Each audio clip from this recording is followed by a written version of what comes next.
The black barbershop is a really interesting place on a Saturday. My brothers in the room probably can attest. You can hear pretty much you can have any kind of conversation on a Saturday.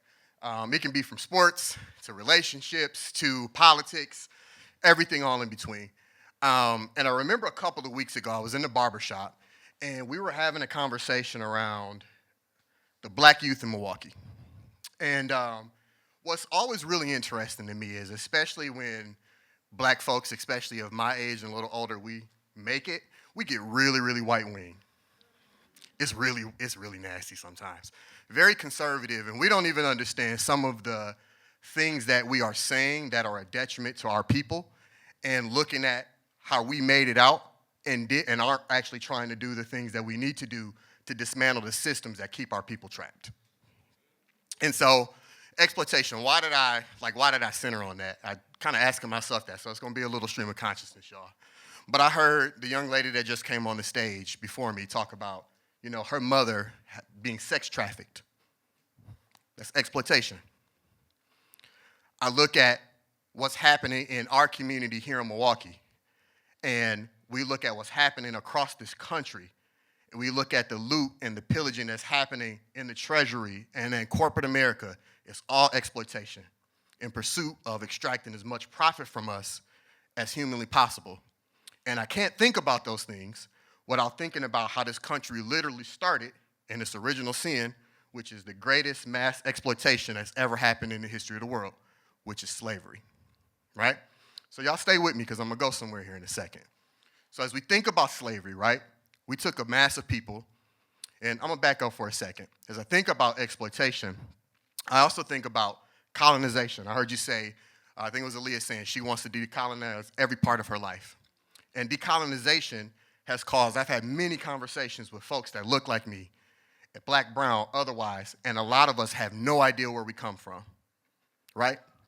I know my mom and my dad's side of the family, but my mom's, right, was a victim of slavery. So we were literally pulled from a continent, and now I will never know who I really am, where I really come from, who my people really are, because they were exploited to be brought over here to build a capitalist system. So let's go back to the barbershop, right? So I remember we were talking about, black youth and why it was a particular young man that's in the shop. I won't drop his name, I won't leave him alone. But he was talking about, I can go to Brookfield and I can see a gaggle of white kids, 30 white kids, and I'm not afraid to go in the cops in Brookfield. But if I see those same level of black kids in the cops in Glendale, I don't know that I'm going to go in there. And I went, that's a really weird thing to say. Let's unpack that, my brother. So we started having a conversation. And the conversation went to, pathology. We don't care enough about our people. We're angry, we're rageful, we're this, we're that. There's a lot of really negative self-talk. And I had to pause him and I went, hey, man, bro, I love you, you're my guy. But do you realize that you're talking through things, you sound like a white nationalist right now, and I don't even think that you understand it. And he went, dog, what you talking about? I'm black. I said, I get it. I don't want to argue with you. Let's have a conversation, though. Everything that you are talking about goes back to really one thing in the city, which I think is probably our biggest sin and the thing that plagues us the most, which is poverty. You can look at almost every ill that happens in the city of Milwaukee, and we specifically look at black and brown communities, and specifically our youth, and they are subject to abject poverty. You can drive through a number of neighborhoods in the city that are as poor as any third world country that you'd find around the world. And so you start to ask the question is why? Why is there so much poverty in the richest country in the history of the planet?